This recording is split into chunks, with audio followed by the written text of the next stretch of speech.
You walk into a car dealership just to look. You're not even planning to buy today. 30 minutes later, you're sitting at a desk and the salesperson says, "So, what monthly payment are you comfortable with?" They type something into a computer, turn the screen toward you and say, "Good news, it's only $350 a month." And you think, "Yeah, I can manage that." Here's the thing. You didn't just buy a car. You signed up for a financial habit that quietly reshapes your future. And almost nobody talks about the real cost of that decision. My name is Dan, and I spend way too much time thinking about money, debt, and why smart people keep making the same financial mistakes. If you're someone who earns decent money but still feels like it disappears every month, make sure to hit the subscribe button and give this video a thumbs up if this helps you out. Because today we're talking about car loans, and not in the usual interest rate way. We're talking about the cost nobody explains to you at the dealership. Look, most people think the cost of a car loan is simple. Car price plus interest minus whatever deal they negotiated. That's the spreadsheet version. But here's what most people don't realize. The biggest cost of a car loan isn't the loan itself. It's what that loan prevents you from doing with your money. Let's walk through a very normal example. You buy a car for $30,000. You put $6,000 down. You finance $24,000 over 5 years at about 7% interest. Your monthly payment comes out to around $475. Over 5 years, you'll pay roughly $28,500 total. So most people say, okay, I paid about $4,500 in interest, not great, but manageable. And this is where it gets really interesting. That $475 a month didn't just disappear. It replaced something else you could have done with that money. If instead you invested $475 per month into a basic index fund earning a conservative 9 to 10% annually, after 5 years, you'd have roughly $35,000 to $38,000. Read that again. Instead of owning a car worth maybe $12,000 after 5 years, you could have owned $35,000 plus in invested assets.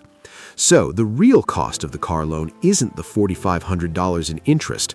It's the $20,000 plus difference between where you are and where you could have been. And that gap only grows with time. Here's what makes cars financially dangerous. According to industry data, the average new car loses about 20% of its value in the first year, nearly 60% within 5 years. And yet, cars are one of the only depreciating assets people willingly finance for long periods of time. We wouldn't take a 5-year loan for a phone. We wouldn't finance furniture. But with cars, debt feels normal. Why? Because dealerships don't sell cars, they sell monthly payments. When someone says, "I want to keep my payment under $400, their brain completely stops thinking about total cost, opportunity cost, and long-term impact, and starts thinking, "Can I survive this month?" This is called mental accounting.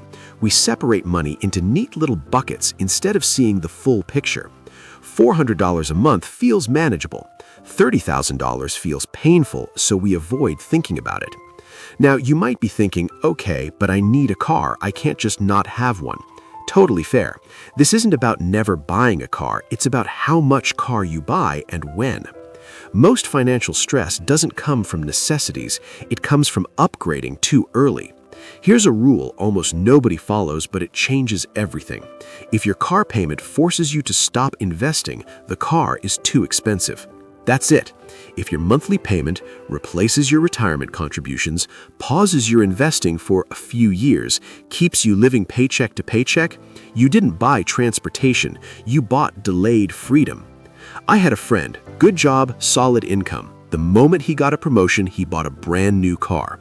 5 years later, the car is worth maybe $10,000. He has almost no investments and constant stress about money. Another friend, same income, bought a reliable used car, invested the difference every month. Same paycheck, completely different future. That's the power of small monthly decisions. Here's what most people don't realize.